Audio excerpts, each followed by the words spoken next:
Cool. My name is Jonathan Quest Brown. I'm a sacred facilitator, integration coach, and creative, and the founder of Heal Homie, which is a mental health streetwear brand that's starting to make noise. So really excited to be here.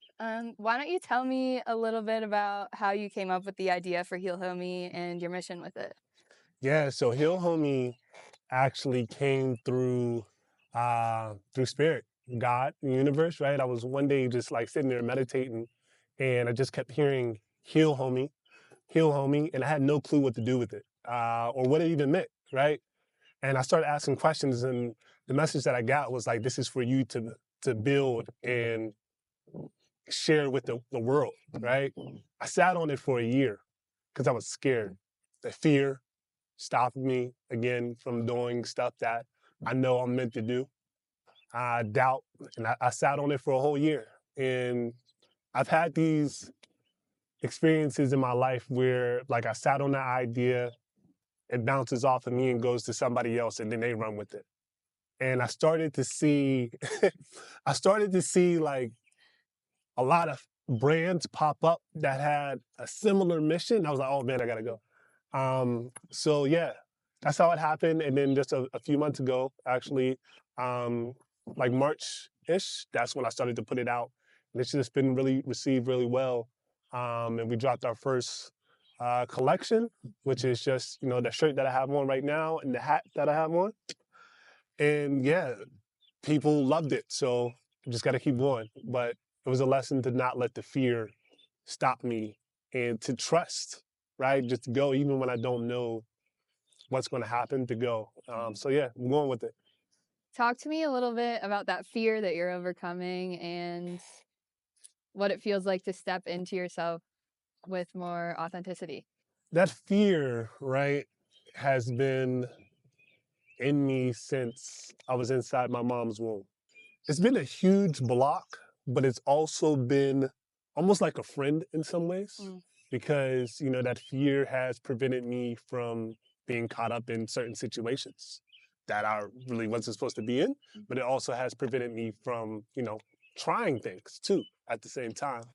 And as I continue to grow and become older, I'm learning that it served me to a certain point, but it's time for me to not let it run the show. And I think in the at least the last 3 years, it's been rewriting that story of how fear shows up in my life. And if it does show up, I'm not saying it's going to always go away, right? But if it shows up, how can I work with that fear in a certain way rather than just letting it stop me in my tracks? So that's what it's been, changing that relationship with fear, feeling into it, seeing what's coming up, and just learning different ways to work with it, you know? In what ways is that fear coming up for you in this phase of your life, and how are you overcoming it? That's a good question. Yeah, it's actually showing up raising my kids on my own, being a single father. Um, there's a lot of fear now. It's a lot of fear that like pops up day in and day out. Because I know I can do it, right? I know I can do it, but it's still like, am I doing it right? I lost both of my parents, very young age. You know, my mom raised me. She did the best that she could. And, you know, my dad did the best that he could with the tools that he had. We didn't really have a great relationship, but, you know, we're working on that now as he's transitioned. But yeah, I definitely have that fear day in and day out if I'm doing it right, right? I can fall into that trap of wanting to be the perfect parent, right? And I might bump heads with, you know, my teenage son or my daughter who's growing up into a young woman. And I just want to make sure that I'm doing it right, you know, doing it right. And I know I am with all the tools that I have, but it's just like, you know, it's just a little bit of fear that pops up here and there, especially because it's a lot, you know. I never really understood like how my mom did it. Growing up, even with my dad not really in the picture, I just looked at my mom as like my superhero. And we're actually at the spot where I celebrated my mom's birthday after she passed away. Yeah. So I think that's why that's coming up, really. Yeah. You know, because my mom was my superhero, and I just want to be that superhero for my kids. Mhm. And there are some days where I feel like I'm not that superhero because I'm a human being. I show up really vulnerable in front of my kids. I make mistakes. I talk about my mistakes. Mhm. You know, when I'm wrong, I'm wrong. I'm not afraid to admit that. And that's a scary thing to do because there was a point in my life where I didn't want to show that to my kids because I wanted to be that picture perfect superhero. I think that just kind of how I'm working with that. It's just being authentic, Mhm. showing my kids like who I really am, you know. No more hiding of the spiritual work that I do, Yeah. the work that I do with sacred medicines, you know, even just my spirituality, right? I don't hide that from them anymore because I wanted to, I used to because I wanted to be that picture perfect, you know, cut out the magazine father, Mhm. you know, parent. But, you know, I'm me. I got my scars, my tattoos, and, you know, I love you at the end of the day. And, you know, I'm going to make sure your life is as best as it's going to be. So what feels authentic to you? Who is Quest? That is such a complicated question. And I'm still trying to figure that out right now. uh, I'm always evolving every single day. I make this joke like I love lemonade, but I always make this joke there might be one day where I don't like lemonade anymore, right? Because I'm always changing, I'm always evolving. So who is Quest? Oof. I feel like I could sit here and take like an hour trying to explain the 7 different versions of Quest, right? Mhm. But Quest is someone that I feel shows up real in all scenarios. Quest is someone that is here to hold space for others, but at the same time learning to hold space for himself. Quest is someone that has learned to embrace the dark just as much as the light. Quest is a ball of confetti at times. You know, Quest is sometimes a whip and handcuffs, right? It's it's like multiple versions of Quest. And it all depends on the day. It Yeah. all depends on the day. So which parts of yourself are you befriending right now? I think I'm befriending 2 parts right now. The one is this younger version of me that I'm kind of seeing right now. On my altar, I always keep a picture of my younger self. He's in like in 2nd grade. Mm. He's up there. That's where it's a vulnerable stage for a kid. You know, it's a vulnerable stage. And truth be told, I got picked on quite a bit. Mhm. So, you know, I'm befriending that little Jonathan, right? Little Quest that got picked on quite a bit. Who was scared to do things, scared to go play basketball, just kind of like stayed to himself. Sometimes he's scared to do something new, right? Because I was scared back then to do something new. You know, my mom put me in stuff, and if I was scared, she would just take me out of it and not like really just, you know, push me off the ledge and see if I could swim. She always saved me in certain situations. And I think for me right now, there's been multiple times where I definitely wish that, you know, my mom could just come down and save me from certain situations. So learning how to navigate those on my own, knowing that she's still here, right? But it's just like that physical hug of like, hey son, it's okay, I got you. Don't worry about it. I got you, baby. Then the second part that I'm befriending right now is this other version inside of me that I know is ready to like emerge, is this king version of me, Mhm. right? It's here. I feel it. I feel him wanting to burst out of the seams. And that can be really, really uh scary at times, right? Because I Mhm. know how powerful he is. Yeah, he is one that wants to take charge, right? Take action. There's that. It actually ties in to the younger version because the younger version had a lot of anger, Okay. right? And I suppressed quite a bit. Let's say like later in the 20s, right? Now I'm in my 30s.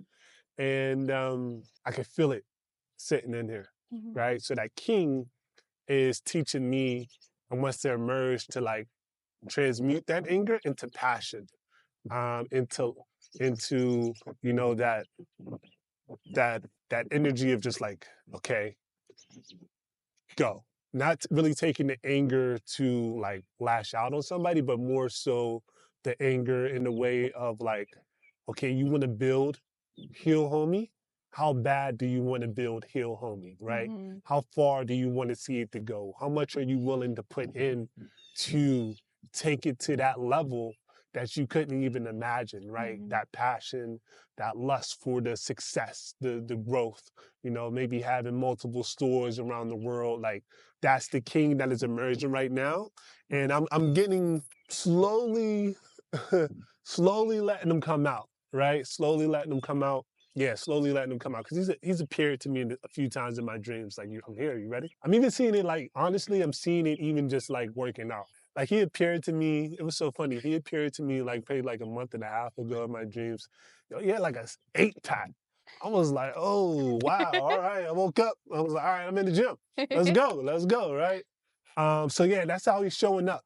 And it feels good. It really does feel good, but it's just like that leader, right? Being passionate about it and really just not letting anything come in the way of what is meant to be built by me while I'm here on this earth. Right. Yeah. So hopefully that answers your question. It does. Yes, Yeah. thank you. So how does it feel to step into that king energy? It feels good. It feels scary, but it feels good. It's one that I'm learning to control because as a king, right, there's discipline. If you're going into war, right, you're not just going to rush into the war. You want to be strategic about things. So, like, I'm learning all of that. Mm-hmm. Discipline was definitely something that I pretty much lacked most of my life, right? Mm-hmm. So, learning that, and I also had a really interesting relationship with discipline. I didn't like the word. To me, it just had like a negative connotation to it. And yeah, it's just really been like, what are the qualities of a good king as a king runs his castle, which again goes back to being, me as a parent, raising both of my kids, Mm-hmm. right? My son, 16, is turning into a young man. Now he's going to be entering, his kingmanship, right? My daughter, she's turning into a young woman. Soon she'll be stepping into her queen mode, right? Even though she's still my princess, always gonna be my princess, And he's always gonna be my little prince. But I have to do these things for me in order to make sure that the castle is intact in all the ways. Mm-hmm. And it's challenging. It's not easy. It's not easy. It's not easy. It's not easy. But I'm built for it. I'm built for it. Some days it makes me cry. Some days I feel like I'm not doing it right. There are moments where they remind me that I am doing it right. Mm-hmm. Just like a couple of days ago, I was kind of under the weather and something really small, like it's like the small things that like are the reminders. My son was asking me to take him to basketball 6:30 this morning, and he asked me last night, and I was like, man, can I please not do 6:30? I normally will. He said, it's cool, Dad. I know you're sick. You take me every other time. Like, it's just like those little small things that are like reminders. Like, okay, I'm doing it right. Like, you see what I'm doing. Yeah. Sometimes they can be little brats, but I can also be a brat too. All right, I think I have 2 more questions Yep. for you. So what would you title this chapter of your life? What would I title the chapter of my life, huh? Ooh, what would I title this chapter of my life? Okay. It's coming to you. Yeah, it's coming. All right, Quest in Art Basel. So are you familiar with Art Basel here in Miami, right? So Quest in Art Basel. So when you asked me that, right, when you asked me that, the vision that came to my mind was me in Miami with my girl. I got a nice little drink and I'm on the beach with my shirt unbuttoned, right? And I'm walking into Art Basel and there's a whole exhibition, like a Hill Homie exhibition. There's a couple of folks in the scene there. And then I like step out and I hop into my 2-door coupe and pull off smoking a joint. That's what. So that was like my king. Like I was like okay, we did it. Like we're good. Like So that's what I kind of picture, just pulling off like this. You know what I mean? I love it. So that's what we're working towards. Okay. Quest in Art Basel. That might be like a CD or something. So what are you learning to love about yourself? I am learning to love every stretch mark, scar, tattoo, imperfection, and perfection of myself. You know, again, that could be something hard to do. I think as a man, sometimes there's been like, I've been told that like when I get this vulnerable, you know, women have told me like, wow, I would never thought you would like, you know, feel this way about yourself, because most of the time men are like, oh, I can be, you know, I can look however I want, but women need to look a certain way, right? And for me, what I'm learning to love about myself, again, the insecurities that I have that I don't really tell people. I guess that kind of just says all of me. I'm learning to love all of me, right? I'm learning to love all of me, even the feet that aren't even the same size, right? There's like a 13 and a half and a 13. It's makes my shoes fit a little funny, but I got to learn to love it, right?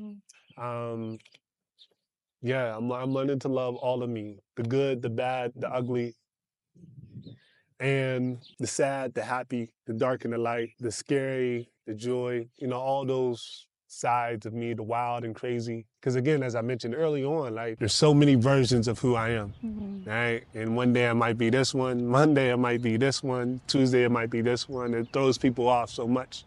Throws people off. My girl, she doesn't even know like who I am some days, and you know, I was like, hey, this is who I am today. Got to deal with it, you know. So I'm learning to love each version, because sometimes those versions that pop up can throw people off. And if they don't respond a certain way that I expect them to respond, right? I'm like, oh damn, they don't love me, or they're not willing to accept me for me. And then that'll cause that version of, you know, Jonathan or Quest to go into the little corner and not want to come out, or not feel seen, or feel comfortable enough to appear. So yeah, just learning to love all of those, regardless of what expectations I might set on people. Right? It just comes down to me. So yeah, that's what I'm learning to love, all of me. And then is there anything else that you want to say directly to anyone watching this? Heal, homie. Heal, homie. Right? We're all on our journeys of healing. As you can tell, this is real time for me. Right? Real time. This is what Heal Homie represents. It's the rawness, being authentic, the journeys, right? It's not a linear path, and this is, you know, it's me. So thank you for watching this and being here in this special place. I love you, Mom. I love you, Dad. And yeah, that's it. Thank you. Thank you.